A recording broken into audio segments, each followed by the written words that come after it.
भगवंता हे अवगुण तुझे आलेच आहेत मला पक्क माहिती आहे. हे माझे अवगुण आता तू नाहीसे केल्याशिवाय होणार नाही.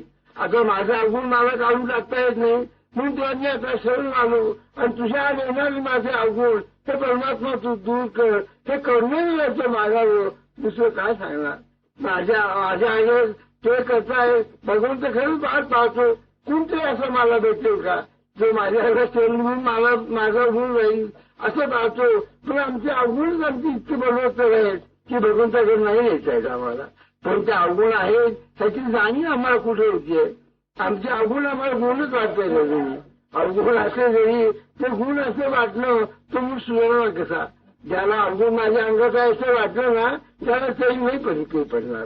आपल्याकडे कसं आहे आपल्याला लोकांचे दोष दिसतात. आपले दोष आपण तपासून नाही पाहत कधी.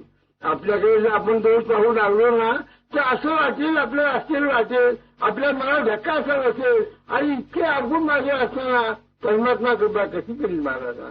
ते असे अवगुण माझं आहे ही जाणीव निर्माण करणं हे पहिलं काम आहे.